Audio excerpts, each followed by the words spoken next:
When I was 16 years old, my best friend and I made the dumb decision to get matching tattoos from an older man who was doing tattoos illegally out of his home. He was well known in the area within our age group for giving cheap tattoos to minors. He had recently gotten out of prison for giving minors tattoos and not practicing under state guidelines, and needless to say, I don't know what in God's name we were thinking, but hey, when you're a rebellious 16-year-old, not really caring and incredibly dumb, and you have the chance to get a tattoo for $20, I guess any and all common sense flies right out the window. So we set up a time with him to go over to get our tattoos. I don't remember the exact time that we went over, but I remember it was already dark, so it must have been in the late evening or something. It was just the three of us alone in his house. I remember feeling very eerie being there. Something about him and the energy of the place felt very off, but being the dumb teen that I was, I chose to ignore those feelings and go through with it anyway. We were there for about 30 minutes, got our tattoos, and then left. Fast forward to a few months later, I see his picture and name on the news. At first, I thought he got busted for his illegal tattooing. And little did I know that it was so much worse than that. He had been arrested for one of the most heinous crimes someone could commit.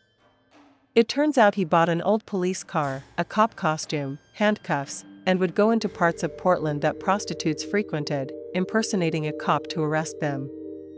He brought them back to his house and chained up the victims in his basement, his correction garage, where they wouldn't be heard. There, he would repeatedly assault them and torture them. I was absolutely sick to my stomach when I found out.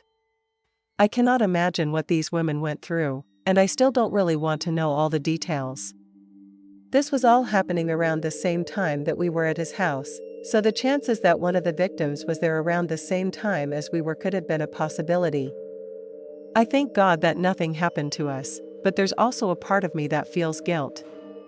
What if someone was screaming for help while we were there and we just couldn't hear them? Why didn't he kidnap us? We would have been the perfect targets. Every time I look at the tattoo, it's a horrible reminder of what could have been, so I'm planning on getting it covered up. Thankfully, all of his victims are alive, and I hope and pray that they are able to recover from this horrible act. He will be in prison for life with no possibility of parole. Always trust your gut. This happened to me when I was 10. I'm female, with dark brown hair and tan, creamy skin. Average height, just so you get the full picture. Now, considering my age and build, I would not have fought back particularly well had something happened at the time. At the time, I lived with my mom and younger brother, who must have been about 7 or 8. We all lived in a pretty secure area of town, and what's more, our apartment had a security guard. To get into the lobby, he had to buzz you in unless you had your own key card. The elevator was activated by a key card too, so either you had your own or the security guard would have to key you in. Also, there was a small screen inside our apartment with a button to call security if you needed.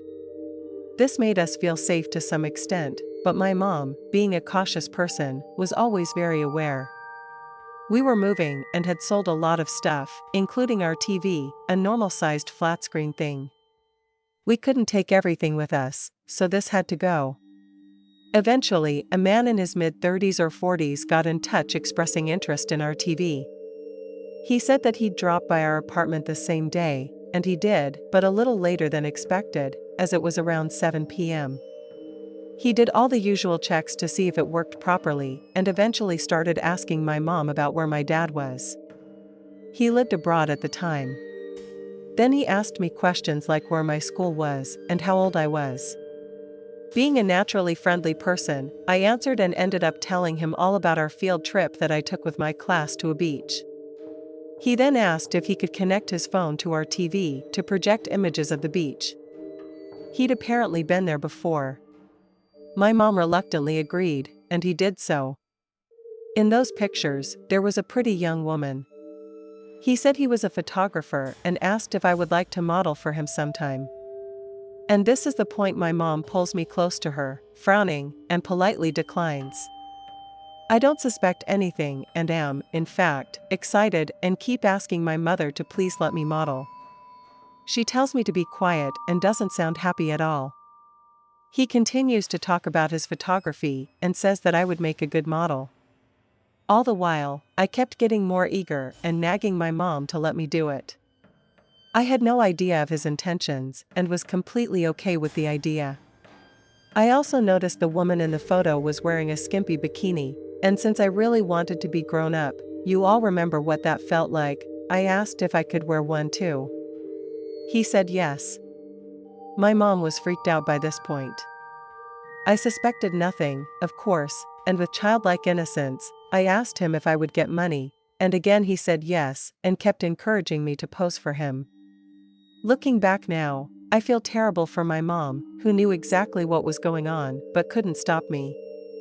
On top of all that, he told me repeatedly how good a model I was while I giggled through pose after pose, tossing my hair, arms up above my head, or hand on my hip.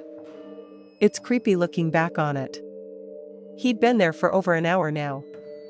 He says he's calling his friend to ask if he can buy the TV. Why would he do that? Who knows? He speaks with him for a bit and then says that he needs to call his wife this time, and again, we let him. When he hangs up, my mom asks if he wants the TV again. He tries to start a random conversation to distract her, but it's really late, and we're getting tired. My mom calmly explains that it's late now and her kids, my brother and I, are tired and need to shower and go to sleep, at which point the guy says, "Oh, that's fine, they can do that, I don't mind," then encourages us to go wash. Even I was creeped out by this point. My mom again told him to come back another day. He got angry, insisting that he stay because he wanted to check this or that feature on the TV. My mom stood her ground, but I could tell that she was scared, alone with this creep and 2 young children to boot. After a long argument, she turned to me, telling me to go to my room with my brother. Needless to say, I didn't argue. We went into my room and shut the door behind us. I heard the front door open and my mom telling him to leave or she'd call security. He again tried to stay, but she wasn't having any of it and said something along the lines of, "Yeah, no, get out of my apartment now, or I am calling the cops." He finally left, and my mom put us to bed.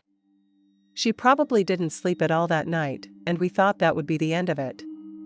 The next day, he came back under the same pretext as before, but by now, it was clear that he had absolutely no interest in the TV, just in us.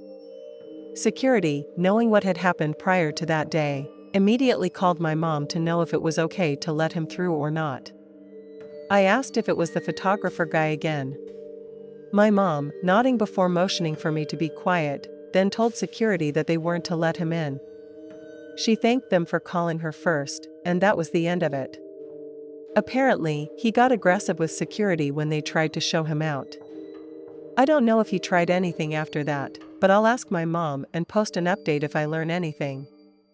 There is something innately wrong about a man who comes into a young mother's apartment, tries to recruit her kid for bikini pics or worse, and refuses to leave. It's sinister and creepy, and I don't like to think about what could have happened.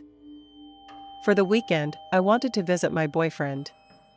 He lives 2 hours away, and I always go by train. I'm not easily spooked, but I always keep an eye out. A girl's gotta do what a girl's gotta do, am I right? 1 hour into the trip, it was around 8 p.m., and I see 2 men getting into the same train compartment as me. I was sitting in a 2-seat. The seat next to me was empty, and in front of me, there was a seat for 4 people, 2 pairs of seats facing each other. The men came in being very loud, even though it was a silent compartment, but nobody said anything because they already seemed very suspicious. From the moment they stepped into the train, probably even before they got in, they had their eyes fixated on me. They stepped in through the door and sat in the seat in front of mine, the 4th seat, and from then on, they kept an eye on me while discussing things with each other in a language I didn't understand. Like every other girl, I get stared at frequently, especially when I wear my hair down. It normally makes me feel a bit awkward, but I never feel unsafe when this happens. Until yesterday.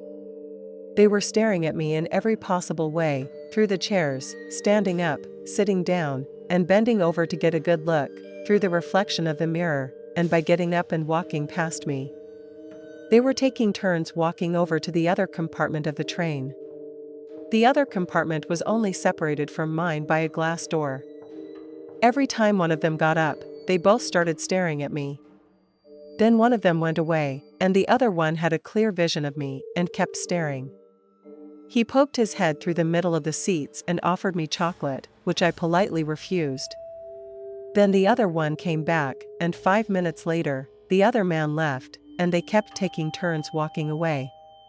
Every time one of them got up, the one who remained seated kept an eye on the other and on me. Each time they were sitting across from each other, they discussed things, but I couldn't translate it. They kept looking at me and then started discussing again. When I had 20 minutes of my trip left, a lot of people got out at one stop. Then it was just me, them, and one other male. The moment the doors were about to close, one of the creepy men started walking through the doors to check if there were people coming and going, and maybe to check if there was security, I don't know. I don't know why he did it, but when he came back, he scanned the train to see how many people were still on there, I think. And from that moment on, they both got in seats facing me. They would not stop staring at this point. As you can imagine, I panicked and was stressed out, so I slowly turned around to look behind the glass doors to see if there were more people there that could maybe help me. And to my luck, there were more people there. So I slowly and very softly put on my jacket. We still had about more than 10 minutes left, and I kid you not even 2 minutes later, one of the men starts getting undressed and changing. They took out his purse and jacket and kept looking at me and fixating on me while still discussing with the other man. And this is where I really started to panic. I already let my friends know what was going on, and my boyfriend was already at the train stop where I was supposed to get out. Then I contemplated what the smartest thing to do was. Because there is an emergency number on the train that you can call or text if you feel unsafe, but I had a gut feeling that this would not help me. So I got my bags, got up, and walked through the glass doors to the other compartment. I sat facing them so I could see what they were doing. They both got up and grabbed their bags and started walking towards me. Now, mind you, they were sitting closest to the exit, so there was absolutely no reason for them to take this route too. I rapidly started to talk to someone on the seats next to mine and asked if he could help me because I was getting followed and watched by these two grown men. He said that he also thought that they were very suspicious and was getting scared for me. He asked me to sit next to him so he could keep me a little safer and distract the men or something. Then he distracted me a little and asked me questions about my life. When the two creeps saw that I got seated next to that man, they were already coming my way and were making their way through the doors of the compartment. They were glass doors, so we could see each other very clearly. I had not shown any fear, but I was shaking so uncontrollably that they must have seen how scared I truly was.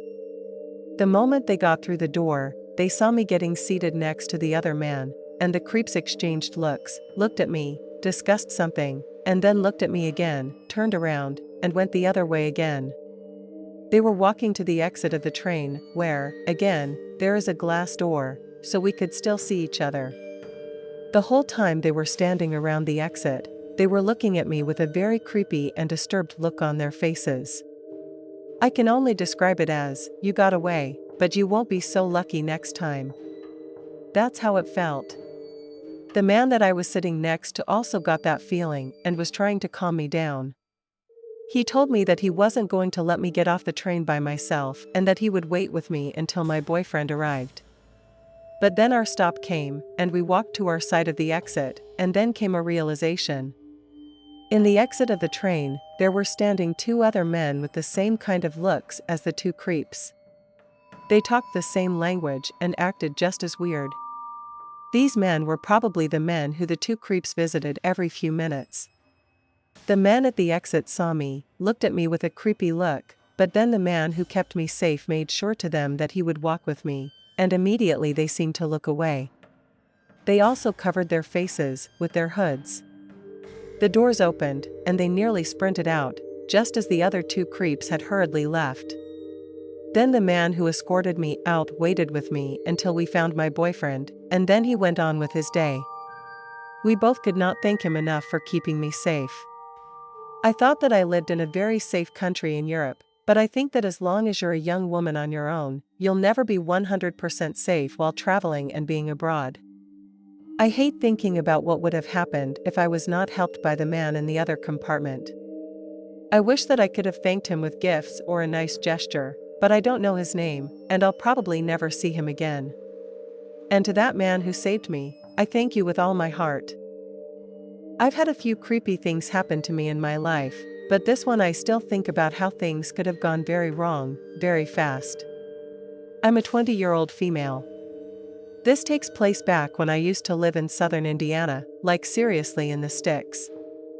It was a weekend night, and my best friend and I were coming home after our graveyard shift at a local waffle joint. She decided to get her dog from her house so we could stay at my place for the night. This is important for later. So we start heading out into the country where I live, and to get to my house, there's a long, narrow dirt road that you have to go down. About a mile or so in, we see a truck's headlights. We get closer, and it's a nice truck, probably like a 2018 at least. I can't say that I know much about cars. But he is parked to where he is sideways, blocking the whole path. Now confused, I get out and ask if he is okay. He looked hopeful when he saw me at first. I'm just waiting for a friend to come get me. My truck's stuck. He smiled at me, and I noticed his pupils were nearly completely dilated.